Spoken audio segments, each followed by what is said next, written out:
처음엔 그냥 드라마 속 남자들이 멋있다고 생각했어요. 근데 진짜로 그런 사람이 나타날 줄은 몰랐죠. 한국 남자? 솔직히 현실엔 없다고 생각했거든요. 근데 진짜 있었어요. 드라마보다 더 드라마 같은 사람이. 처음엔 한국이 좋아서 왔는데 지금은 당신이 더 좋아졌어요. 프랑스에서 날아온 한류 덕후 클레르의 서울 로맨스가 지금 시작됩니다. 김치보다 매운 저의 첫사랑 들어보실래요? 안녕하세요. 저는 클레르 마르셀입니다. 파리 대학교에서 문화인류학을 공부하는 24살 여대생이죠. 여러분은 제가 그냥 평범한 프랑스 학생이라고 생각하실지 모르지만 사실 저는 이중 생활을 하고 있습니다. 낮에는 강의실에서, 밤에는 한국 드라마 속에서 살고 있죠. 지금 제 모습을 보세요. 새벽 3시가 다 되어 가는데 눈물 콧물 흘리며 도깨비 마지막 회를 보고 있습니다. 손에는 반쯤 식은 라면, 발에는 아이유 노래가 흘러나오는 블루투스 이어폰. 벽에는 BTS 포스터가 가득하고 침대 한쪽에는 인터넷으로 주문한 한복 스타일 파자마까지 걸려 있어요. 완전 중증이죠? 공유님 왜 그렇게 슬프게 떠나야 했나요? 손등으로 눈물을 닦으며 라면 국물을 한 숟가락 떠먹었습니다. 이 순간에도 저는 행복해요. 맵고 따뜻한 이 국물이 제 마음까지 데워주니까요. 친구들은 날 클레르 김치라고 부르는데 사실 싫지 않습니다. 오히려 자랑스럽죠. 저의 한국 사랑은 우연히 시작됐어요. 코로나 봉쇄 기간 심심해서 넷플릭스에서 사랑의 불시착을 봤는데 그날부터 제 인생이 바뀌었습니다. 이상하게도 한국어 발음이 프랑스어처럼 느껴졌어요. 그래서 한국어를 배우기 시작했죠. 그리고 한국 음식, 음악, 패션까지 모든 게 좋아졌습니다. 어떤 날은 마마무 노래를 따라 부르다가 기숙사에서 경고를 받기도 했어요. 또 어떤 날은 사랑의 불시착 보고 인터넷으로 군복을 사서 입어보기도 했고요. 지금 생각하면 좀 부끄럽네요. 그러다 드디어 기회가 왔습니다. 핸드폰에 메시지가 도착했어요. 한국어 수업 등록 완료. 이번 여름 서울에서 만나요. 심장이 쿵쾅거렸습니다. 드디어 드라마 속 나라에 가는 거예요. 김치, 소주, 그리고 어쩌면 사랑? 물론 현실은 드라마처럼 완벽하지 않을 수도 있겠죠. 하지만 진짜 한국을 만나보고 싶었습니다. 짐을 싸면서 계속 생각했어요. 과연 한국은 어떤 모습일까? 사람들은 정말 드라마처럼 잘생기고 예쁠까? 진짜 삼겹살은 어떤 맛일까? 설렘과 긴장이 뒤섞인 채로 마지막 짐을 챙겼습니다. 창문 밖으로 파리의 새벽 하늘을 바라보았죠. 한국까지는 비행기로 11시간이 넘게 걸립니다. 하지만 제 마음은 이미 서울 한복판에 도착해 있었어요. 몇 주 후면 드디어 제 꿈의 나라를 직접 만나게 될 테니까요. 가장 기대되는 건 진짜 한국인과의 만남이었습니다. 드라마 속 주인공처럼 우연히 마주치는 운명의 상대. 물론 그런 건 영화에서나 있는 일이겠죠? 하지만 가끔은 영화보다 더 영화 같은 게 현실일 때가 있잖아요. 인천공항에 도착했을 때 저는 정말 설렜습니다. 드디어 한국이에요. 그동안 화면으로만 보던 한글 간판들, 공항 곳곳에 걸린 아이돌 광고들, 심지어 화장실 표지판까지 모든 게 신기했죠. 피곤함도 잠시 잊었습니다. 11시간 비행으로 몸은 지쳤지만 마음은 이미 서울 한복판을 달리고 있었으니까요. 안녕하세요. 택시 타러 가는 길 좀 알려주세요. 첫 한국어 문장을 용기 내어 말했는데 공항 직원이 제 한국어에 놀라며 친절하게 알려줬어요. 작은 성공의 기분이 좋아졌습니다. 서울로 향하는 택시 안에서 창밖을 내내 바라봤어요. 고층 아파트들, 한강, 밤이 되자 반짝이는 도시의 불빛들. 드라마에서 보던 그대로였습니다. 운전기사님은 저에게 한국에 온 이유를 물었고 제가 한류 팬이라고 하자 웃으며 요즘 외국인들이 많이 와요 라고 했죠. 맞아요. 저만 이렇게 한국을 사랑하는 게 아니었나 봅니다. 홍대 근처 게스트하우스에 도착했을 때는 이미 밤 10시가 넘었어요. 간단히 짐을 풀고 바로 잠들었습니다. 시차 적응이 필요했거든요. 다음날 아침 창문을 열자 서울의 아침이 저를 반겨주었어요. 파리와는 완전히 다른 풍경이었습니다. 좁은 골목길, 작은 가게들, 그리고 어디서나 들려오는 K-팝 음악. 이곳이 제가 그토록 동경하던 서울이었습니다. 첫날은 뭘 해볼까? 지도를 펼치며 생각했어요. 광화문? 명동? 아니면 북촌? 너무 많은 선택지에 잠시 망설였지만 결국 북촌 한옥마을로 가기로 했습니다. 드라마에서 자주 나오던 그 예쁜 전통 가옥들을 직접 보고 싶었거든요. 지하철은 생각보다 복잡했어요. 노선도를 헷갈려서 한 번 잘못하기도 했지만 결국 안국역에 무사히 도착했습니다. 역에서 나오자마자 한옥마을 방향으로 걸었어요. 여름 햇살이 강했지만 너무 설레서 더위도 느껴지지 않았습니다. 북촌 골목길은 정말 미로 같았어요. 구불구불한 길, 돌담, 기와 지붕. 마치 타임머신을 타고 과거로 온 것 같은 느낌이었습니다. 사진 찍느라 주변을 제대로 보지 않고 걷다가 누군가와 세게 부딪혔어요. 아, 죄송합니다. 서툰 한국어로 사과했는데 제 가방에서 물병이 떨어지면서 그 사람의 신발에 물이 쏟아졌습니다. 최악이었어요. 고개를 들어보니 검은 셔츠에 안경을 쓴 남자였죠. 정말 죄송해요. 제가 길을 보지 않고. 당황해서 손수건을 꺼내 그의 신발을 닦으려고 했어요. 그런데 그가 웃으며 말했습니다.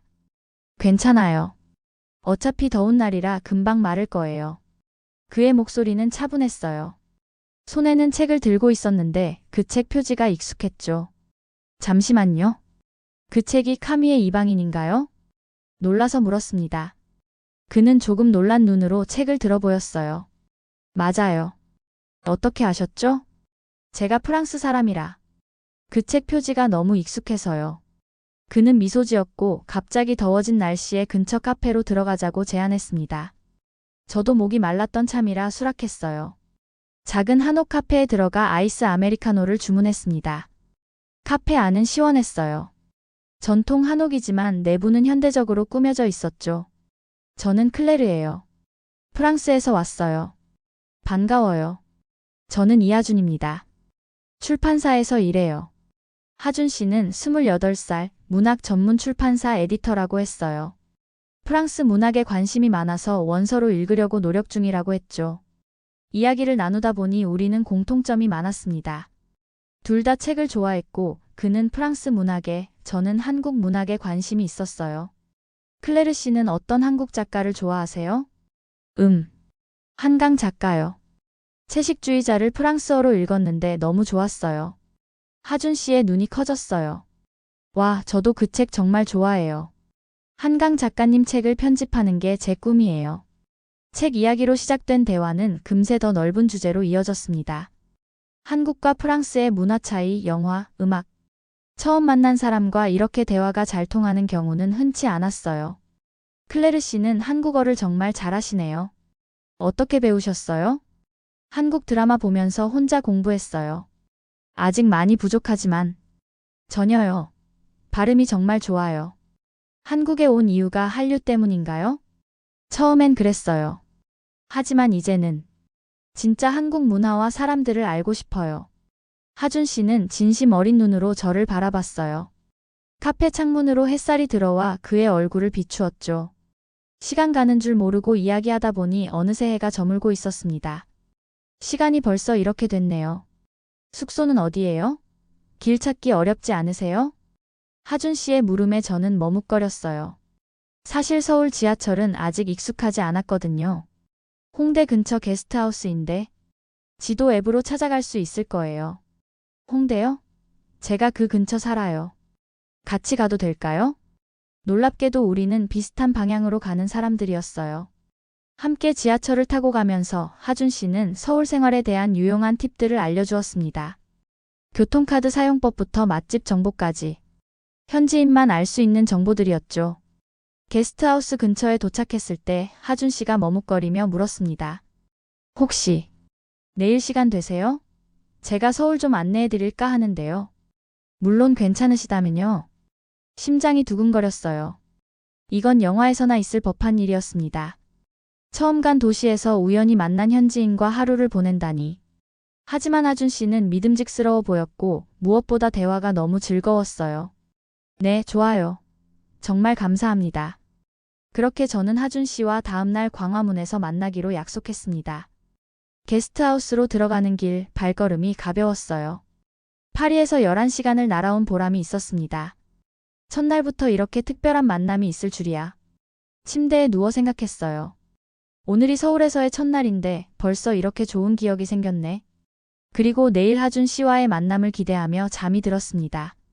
약속대로 다음날 저는 광화문역에서 하준 씨를 만났습니다. 그는 저보다 먼저 도착해 있었어요. 가벼운 청색 셔츠에 면바지를 입은 모습이 어제와는 또 다른 느낌이었습니다. 클레르 씨, 오늘은 진짜 한국을 느껴보시죠. 생각해보니 한국에 와서 뭘 드셨어요? 게스트하우스 근처 편의점에서 삼각김밥이랑 라면요. 하준 씨는 놀란 표정을 지었습니다. 그럼 진짜 한국 음식은 아직 못 드셨네요. 오늘은 제가 한식 투어 가이드가 되어드릴게요. 하준 씨의 말에 설렘 반, 걱정 반이었어요. 사실 파리에서도 한식당에 가본 적은 있지만 그건 현지화된 맛이라는 걸 알고 있었죠. 진짜 한국 음식은 어떨까요? 하준 씨는 저를 종로 근처의 작은 골목으로 데려갔습니다. 관광객이 거의 없는 곳이었어요. 좁은 계단을 내려가자 전통 인테리어의 작은 식당이 나타났습니다. 여기가 제가 자주 오는 곳인데 할머니가 40년 넘게 운영하신 곳이에요. 정통 한식을 맛볼 수 있죠. 입구에 들어서자마자 매콤한 향신료 냄새가 코를 찔렀어요. 식당 안은 생각보다 소박했습니다. 나무 테이블에 방석을 깔고 앉는 좌석이었죠. 테이블에 앉았는데 식탁보도 없고 수저는 금속이고 프랑스 레스토랑과는 모든 게 달랐어요. 여기 처음 오시는 분인가 보네. 메뉴판이요. 할머니가 메뉴판을 건네주셨어요. 하지만 메뉴판은 전부 한글이었고 사진도 없었습니다. 당황한 제 표정을 본 하준 씨가 웃으며 물었죠. 매운 거 괜찮으세요? 네, 물론이죠. 자신있게 대답했지만 사실 파리에서 매운 음식이라고 하면 후추가 조금 많이 들어간 정도였어요. 하준 씨는 김치찌개와 쭈꾸미 볶음 그리고 몇 가지 반찬을 주문했습니다. 할머니가 고개를 끄덕이고 주방으로 들어가셨어요. 잠시 후 테이블이 음식으로 가득 찼습니다. 이게 다 우리가 시킨 거예요? 놀라서 물었어요. 아니요, 이건 반찬이에요. 한국에서는 메인 음식과 함께 여러 가지 작은 반찬들이 함께 나와요. 놀라움을 감출 수 없었어요. 이렇게 많은 작은 그릇들, 그리고 빨간색, 정말 많은 빨간색 음식들. 하준 씨는 하나하나 설명해 주었습니다. 이건 김치, 이건 콩나물, 이건 시금치 나물. 다 채소 반찬이에요. 그리고 이게 메인인 김치찌개고요. 찌개 냄비가 아직도 끓고 있었어요. 빨간 국물에 두부와 돼지고기, 김치가 보였습니다. 정말 맛있어 보였지만 한편으로는 무서웠어요. 한국식으로 드셔볼래요? 먼저 밥에 국물을 조금 얹고 반찬을 조금씩 같이 먹는 거예요. 하준 씨의 설명을 따라 첫 숟가락을 떠서 조심스럽게 입에 넣었습니다. 그리고 그 순간 핫, 이건 입에서 파이어 드래곤이 입안이 불타는 느낌이었어요. 눈물이 핑 돌았죠. 물을 급하게 마셨지만 소용없었어요. 하준 씨는 웃으며 콜라를 건네주었습니다. 매운 음식은 물보다 콜라가 더 좋아요. 단 음료가 매운맛을 중화시켜줘서요. 그 말을 듣고 콜라를 벌컥벌컥 마셨어요. 조금 나아졌지만 여전히 입안은 불바다였습니다. 하지만 신기하게도 멈출 수 없었어요. 매운데 자꾸 먹게 되는 이 느낌, 굉장히 중독적이었죠. 괜찮으세요? 하준 씨가 걱정스러운 표정으로 물었어요. 네, 매워도 맛있어요. 진짜 맛있어요. 눈물을 닦으며 말했지만 진심이었습니다. 이렇게 강렬한 맛은 처음이었어요. 그리고 쭈꾸미 볶음을 먹으려는데 또 다른 문제가 발생했죠. 젓가락질이 너무 어려웠습니다. 아, 미안해요. 젓가락 못 써요. 부끄러워하며 말했어요. 괜찮아요. 천천히 해보세요. 아니면 숟가락 써도 되고요. 하준 씨는 친절하게 젓가락 잡는 법을 알려주었습니다. 금속 젓가락이 나무 젓가락보다 훨씬 미끄러워서 어려웠어요. 여러 번 시도했지만 쭈꾸미는 계속 미끄러져 내렸죠. 결국 쭈꾸미 한 조각을 집어 올렸다가 옷에 떨어뜨리고 말았어요. 양념이 흰 셔츠에 튀었습니다. 아, 이런. 정말 미안해요. 당황해서 냅킨으로 닦으려 했는데 오히려 얼룩만 더 번졌어요. 너무 창피했습니다. 하지만 하준 씨는 그저 웃으며 말했죠. 괜찮아요. 이렇게 귀엽게 매워하고 실수하는 사람 처음 봐요. 그 말에 얼굴이 더 뜨거워졌습니다. 창피함에 얼굴이 붉어졌을까? 아니면 매운 음식 때문일까? 알 수 없었어요. 그런데 하준 씨는 자연스럽게 자기 접시의 음식을 제 그릇에 덜어주었습니다. 이건 덜 매운 거예요. 한국 음식은 나눠 먹는 문화거든요. 그 말에 괜히 감동이 밀려왔어요. 파리에서는 각자 자기 접시의 음식만 먹는 것이 예의인데 이렇게 나누는 문화가 따뜻하게 느껴졌습니다. 식사가 끝나고 나오면서 하준 씨가 물었어요. 어땠어요? 한국 음식 너무 매웠나요? 네, 매웠지만 이상하게 또 먹고 싶어요. 이게 한국 음식의 마법인가요? 하준 씨는 웃으며 고개를 끄덕였습니다. 다음엔 더 다양한 한국 음식을 소개해 드릴게요. 삼겹살, 냉면, 떡볶이. 아직 드셔보실 게 많아요. 길을 걸으며 식당 주변의 좁은 골목길들을 구경했어요. 하준 씨는 근처 전통찻집에서 식후에 마실 수 있는 냉차를 사줬습니다. 매운 음식 후에 마시는 시원한 차는 천국 같았어요. 하준 씨, 정말 고마워요. 오늘 진짜 한국을 맛봤어요. 아직 시작일 뿐이에요. 서울에는 보여드릴 곳이 너무 많아요. 하준 씨의 말에 가슴이 설렜습니다. 이제 막 한국 생활이 시작되었는데 벌써 이렇게 좋은 친구가 생겼다니. 정말 운이 좋았어요.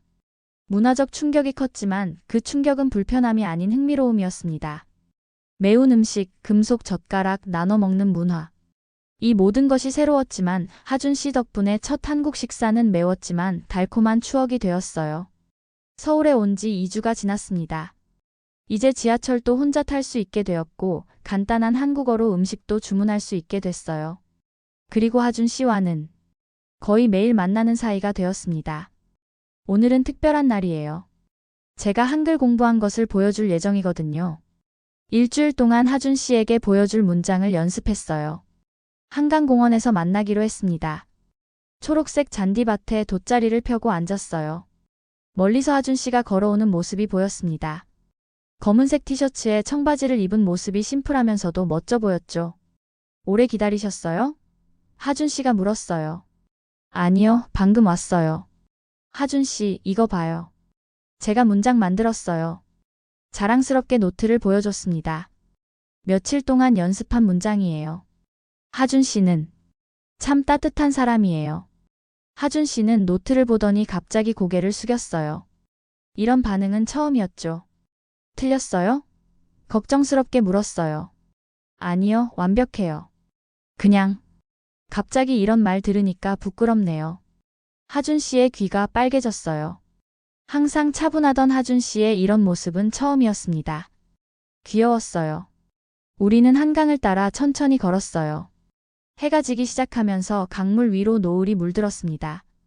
하준 씨가 잠시 멈춰 섰어요. 배고프시죠? 한국의 특별한 문화를 보여드릴게요. 편의점에서 컵라면 2개와 소시지 그리고 간단한 안주를 샀습니다. 강변 테이블에 앉아 라면을 끓이기 시작했어요. 파리에서는 이렇게 야외에서 라면 끓여 먹는 문화 없어요? 전혀요. 파리에선 공원에서 와인이나 치즈를 먹는 건 있지만 이렇게 따뜻한 음식을 끓여 먹는 건 상상도 못했어요. 라면 김이 올라오는 걸 보며 생각했어요. 별거 아닌 일상인데 왜 이렇게 특별하게 느껴질까요? 파리에선 이런 게 없어요. 별것도 아닌데 너무 좋아요. 솔직한 마음을 말했더니 하준 씨가 조용히 웃었어요. 그리고 라면을 저에게 건네줬죠. 처음 만났을 때 클레르 씨가 한국에 온 이유가 궁금했어요. 한류 때문에 온 외국인들 많이 봤거든요. 근데 클레르 씨는 달랐어요. 정말 한국을 알고 싶어 하는 것 같았어요. 하준 씨의 말에 가슴이 두근거렸습니다. 그 순간 깨달았어요. 한국에 온 이유가 단순히 케이팝이나 드라마 때문만은 아니라는 걸. 어쩌면 이런 순간을 찾아온 건지도 모른다는 생각이 들었습니다. 노을이 완전히 지고 한강 위로 조명이 하나둘 켜지기 시작했어요. 그 순간 제 마음에도 작은 불빛이 켜진 것 같았습니다. 하준 씨가 좋아졌어요. 처음으로 그런 생각이 들었죠. 이건 단순한 여행의 설렘이 아니었어요. 진짜 마음이었습니다. 서울에서의 시간이 점점 흘러갔습니다. 어느새 한 달이 지났고 저는 이곳 생활에 완전히 적응했어요. 특히 하준 씨와 함께하는 시간이 늘어나면서 서울은 더 이상 낯선 도시가 아니었습니다. 오늘은 게스트하우스에서 같은 수업을 듣는 토마스를 만났어요. 토마스는 저처럼 한국어를 배우러 온 프랑스 친구였는데 어제 길을 잃어서 제가 도와줬거든요. 고마움의 표시로 작은 초콜릿을 사왔다고 했죠. 정말 고마워, 클레르. 네가 없었으면 아직도 강남에서 헤매고 있었을 거야. 토마스가 프랑스어로 말하며 초콜릿 상자를 건넸어요. 게스트하우스 문 앞이었는데 마침 그때 하준 씨가 저를 향해 걸어오는 게 보였습니다.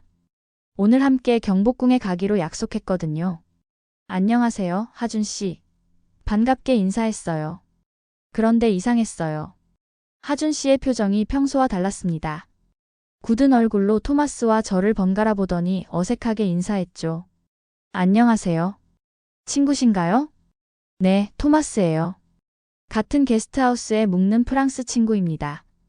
토마스를 소개했지만 하준 씨의 표정은 여전히 경직되어 있었어요. 토마스는 하준 씨에게 영어로 간단히 인사하고 다른 약속이 있다며 자리를 떠났습니다. 경복궁으로 가는 버스 안에서 하준 씨는 계속 창밖만 바라봤어요. 평소라면 이것저것 설명해주고 농담도 하던 사람이 오늘은 말수가 적었습니다. 하준 씨, 괜찮아요? 오늘 조용하네요. 아, 네. 괜찮아요. 짧게 대답하고 다시 창밖을 바라봤어요. 뭔가 이상했습니다. 궁에 도착해서 표를 사는데도 하준 씨는 계속 생각에 잠긴 것 같았어요. 그 친구랑 가까운 사이인가 봐요? 갑자기 하준 씨가 물었습니다. 그제서야 상황이 이해됐어요. 하준 씨가 토마스를 보고 오해한 걸까요? 토마스요? 아니요, 그냥 같은 국적인 친구예요. 어제 길을 잃어서 제가 좀 도와줬거든요. 설명했지만 하준 씨는 여전히 표정이 어두웠어요. 그래서 장난스럽게 물었습니다. 하준 씨 설마 질투해요? 하준 씨가 놀란 듯 저를 바라봤어요. 그러더니 귀가 살짝 빨개지면서 말했죠. 그런 건 아니고 그냥 좀 그렇네요. 그 모습이 너무 귀여워서 웃음이 나왔습니다. 그럼 확실히 질투 맞네요. 제 말에 하준 씨는 더욱 당황한 듯 했어요. 그러다 결국 작게 웃음을 터뜨렸습니다. 미안해요. 갑자기 다른 남자랑 있는 모습을 보니까 괜히 신경 쓰였어요. 솔직한 그의 고백에 가슴이 따뜻해졌습니다. 드라마에서나 보던 장면이 현실에서 펼쳐지고 있었어요. 하준 씨의 질투는 의외였지만 솔직하게 인정하는 모습이 더 매력적으로 느껴졌습니다. 걱정 마세요. 저는 하준 씨랑 있는 게 제일 좋아요. 용기를 내서 말했어요. 하준 씨는 잠시 놀란 듯 했다가 환하게 웃었습니다. 그 미소를 보니 제 마음도 환해졌어요. 그렇게 우리의 설레는 신경전은 더 특별한 하루를 만들어 주었습니다. 경복궁의 아름다운 풍경 속에서 우리의 감정도 점점 더 선명해져 갔어요. 오늘은 특별한 곳에 모시고 갈게요. 하준 씨의 문자에 궁금증이 생겼습니다. 도대체 어디일까? 약속 장소에 도착하니 하준 씨가 조금 긴장한 표정으로 기다리고 있었어요. 클레르 씨, 사실 오늘 우리 부모님 댁에 초대하고 싶어요. 괜찮으실까요? 심장이 쿵 내려앉았습니다. 부모님 댁이라니 너무 긴장됐어요. 하지만 한국 가정을 직접 경험할 수 있는 기회라고 생각하니 설렘도 컸습니다. 네, 물론이죠. 영광이에요. 하지만 제 한국어가 걱정 마세요. 부모님도 외국인 친구 만나는 거 기대하고 계세요. 하준 씨의 집은 서울 외곽의 조용한 아파트였습니다. 현관문을 열자마자 맛있는 음식 냄새가 코를 자극했어요. 신발을 벗고 들어가니 하준 씨의 어머니가 환한 미소로 맞아주셨습니다. 어서 오세요. 하준이 친구라고 많이 들었어요. 어머니는 제가 한국어를 할 줄 안다는 걸 아시고 놀라셨어요. 아버지도 거실에서 나오셔서 반갑게 인사해 주셨죠. 집안은 아늑하고 따뜻했습니다.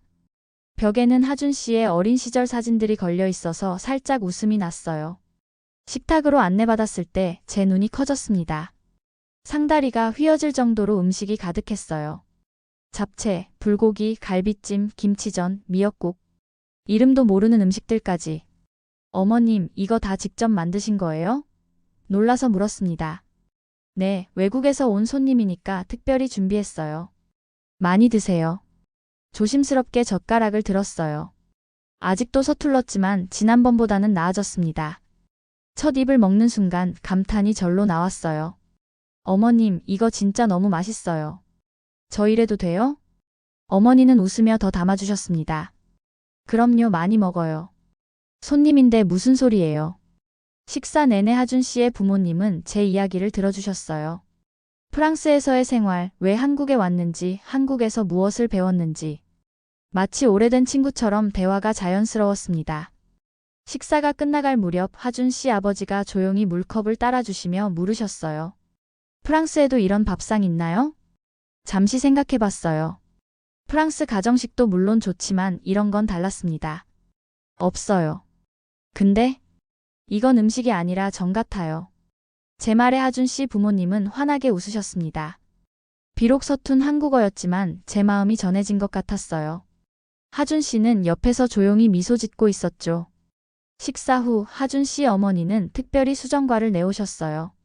달콤하고 향긋한 전통차였죠. 어머니께서 직접 담그신 거라고 했습니다. 클레르, 다음에도 자주 놀러 와요. 하준이가 많이 좋아하더라고. 어머니의 말씀에 하준 씨가 당황해하는 모습이 귀여웠습니다. 저도 같이 웃으면서 고개를 끄덕였어요. 집을 나설 때 어머니는 작은 보자기에 김치와 밑반찬을 싸주셨습니다. 게스트하우스에서 드세요.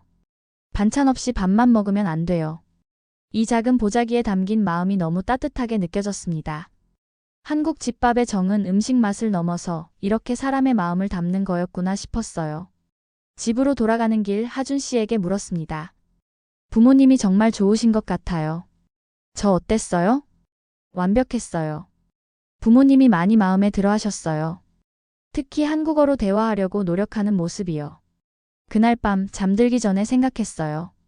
한국의 밥상은 단순한 식사가 아니라 마음까지 나누는 시간이구나. 그리고 이제 저는 점점 더 이 문화의 일부가 되어가고 있었습니다. 서울에서의 시간이 빠르게 흘러갔습니다. 어느덧 제 한국 여행은 마지막 주를 앞두고 있었어요. 일정대로라면 이제 곧 파리로 돌아가야 했죠. 하지만 마음은 전혀 떠날 준비가 되어 있지 않았습니다. 오늘은 남산타워에 가기로 했어요. 서울의 전경을 한눈에 보고 싶었거든요. 하준 씨와 함께였죠. 이제 우리는 거의 매일 만나는 사이가 되었어요. 처음엔 서울 구경이라는 명목이었지만 어느새 그건 핑계가 되었습니다. 이제 정말 일주일밖에 안 남았네요. 케이블카를 타고 올라가며 하준 씨가 말했어요. 그의 목소리에 아쉬움이 묻어 있었죠. 저도 같은 마음이었습니다. 네. 시간이 너무 빨리 가요. 타워 위에서 바라본 서울은 정말 아름다웠어요. 빽빽한 빌딩들 사이로 한강이 흐르고 멀리 산들이 도시를 감싸고 있었죠. 석양이 도시를 붉게 물들이고 있었습니다. 클레르 씨, 서울은 어땠어요? 하준 씨가 제 옆에 서서 물었어요. 그 질문에 많은 생각이 스쳐 지나갔습니다.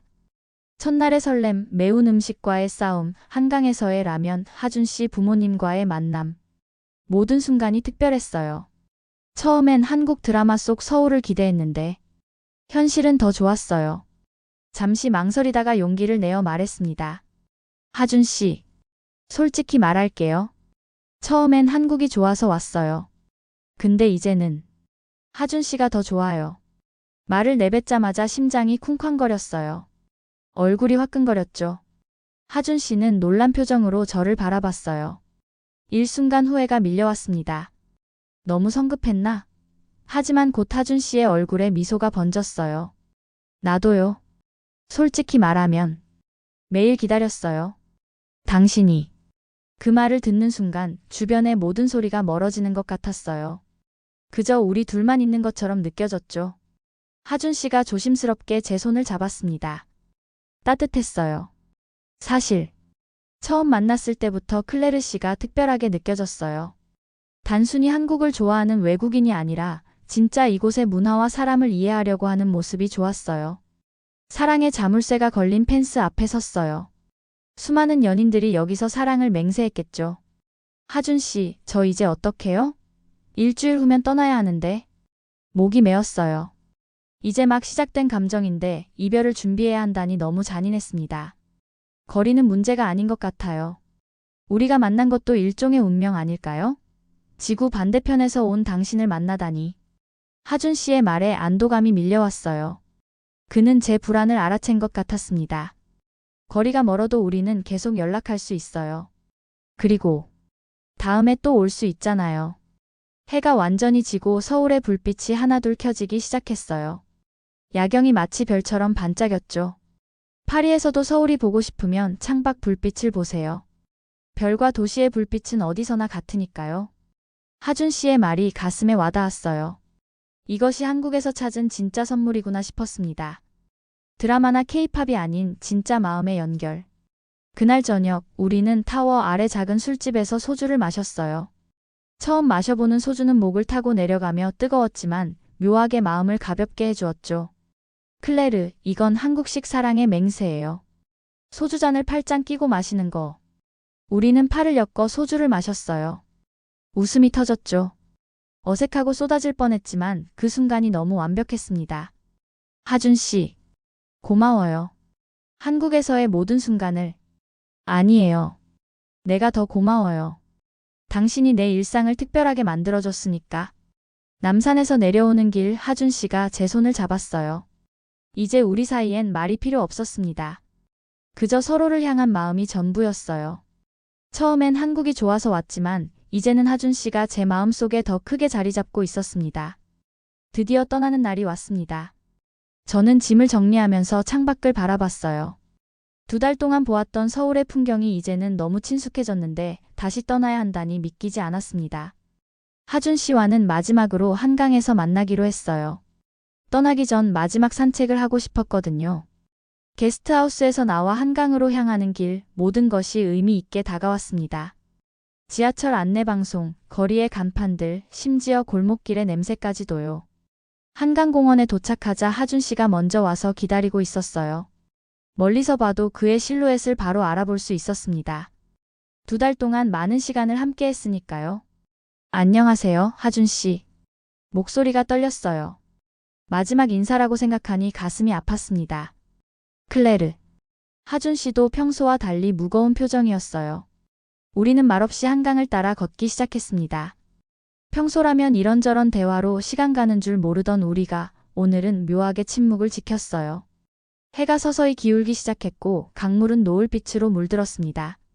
이곳에서 난 너무 많은 걸 좋아하게 돼버렸어요. 저도 모르게 한숨이 나왔어요. 하준 씨는 잠시 발걸음을 멈추고 저를 바라봤습니다. 서울요? 아니면 서울도 한국 음식도 그리고 말을 잇지 못했어요. 하준 씨의 눈을 바라보니 모든 감정이 복받쳐 올라왔거든요. 하준 씨는 말없이 제 손을 잡았습니다. 강변을 따라 조용히 걸으면서 지난 시간들을 떠올렸어요. 처음 만났던 북촌의 카페, 매운 음식에 울면서도 계속 먹었던 식당, 한강에서 라면 끓여 먹었던 저녁, 하준 씨 부모님 댁에서의 저녁 식사. 모든 기억이 파노라마처럼 스쳐 지나갔습니다. 시간이 됐네요. 공항으로 가야 해요. 목이 메어서 간신히 말했어요. 하준 씨는 고개만 끄덕였죠. 우리는 천천히 걸어서 택시 타는 곳으로 향했습니다. 공항으로 가는 길, 차장 밖으로 서울의 풍경이 스쳐 지나갔어요. 2달 전 설렘으로 가득 찬 채 이 도시에 도착했던 날이 생각났습니다. 그때는 몰랐어요. 이렇게 떠나기 아쉬운 곳이 될 줄은. 공항 앞에서 택시에서 내렸어요. 하준 씨는 제 캐리어를 꺼내주며 침묵을 지켰습니다. 마지막 순간이 너무 가까워져 오자 가슴이 아팠어요. 파리 가서 잘 지내요. 하준 씨의 목소리에 슬픔이 묻어 있었습니다. 저는 가방에서 조심스럽게 종이 한 장을 꺼냈어요. 다음 방학엔 다시 와요. 한국어 연수 신청서. 벌써 냈거든요. 하준 씨의 눈이 커졌어요. 놀란 표정이었습니다. 정말요? 네. 제가 한국에서 찾은 건 그냥 케이팝이나 드라마가 아니었어요. 진짜 마음의 연결이었거든요. 하준 씨의 얼굴에 환한 미소가 번졌습니다. 그는 마치 무거운 짐을 내려놓은 것처럼 안도한 표정이었어요. 그럼 한국에서 계속 기다릴게요. 하준 씨가 제게 작은 상자를 건넸습니다. 열어보니 작은 한글 목걸이였어요. 다시 만나자라는 문구가 새겨져 있었습니다. 이건 약속이에요. 눈물이 맺혔지만 웃음이 나왔어요. 이게 이별이 아니라는 걸 알았으니까요. 하준 씨가 조심스럽게 저를 안아주었습니다. 우리의 첫 포옹이자 잠시 동안의 마지막 포옹이었어요. 다음에 올 때는 더 오래 있을 거예요. 그리고 한국어도 더 잘할 거고요. 하준 씨는 미소 지으며 고개를 끄덕였습니다. 기다릴게요. 매일 편지 쓸게요. 나는 파리로 돌아가지만 마음 한쪽은 서울에 놓고 간다. 어쩌면 진짜 이야기는 이제 시작인 걸지도. 처음엔 한국이 좋아서 왔는데 이제는 그 속에서 내 진짜 마음을 찾아버렸으니까. 비행기에 오르며 창밖을 바라봤어요. 서울의 풍경이 작게 보였습니다. 하지만 제 마음속에선 더욱 선명해졌어요. 한국은 이제 그냥 지도 위의 나라가 아니라 제 마음의 중요한 부분이 되었으니까요. 그리고 거기엔 하준 씨가 있었습니다. 처음엔 한국이 좋아서 왔지만 이제는 하준 씨가 제 마음속에 더 크게 자리 잡고 있었습니다. 오늘 이야기 어떠셨나요? 단순한 여행기가 아닌 진정한 자아와 사랑을 찾아가는 여정이었습니다. 클레르는 한류 콘텐츠에 매료되어 한국을 찾았지만 결국 발견한 것은 드라마보다 더 아름다운 현실이었죠. 처음엔 한국이 좋아서 왔는데 이제는 당신이 더 좋아졌어요. 이 고백은 우리가 삶에서 마주하는 예상치 못한 행복에 대한 이야기입니다. 구독자 여러분도 때로는 계획과 다른 방향으로 흘러가는 인생이 더 큰 행복과 의미를 가져다 줄 수 있다고 느끼신 적이 있으시다면 함께 나누어 주세요. 오늘도 함께 해주셔서 감사합니다. 행복한 하루 보내세요. 지금까지 감동민국이었습니다.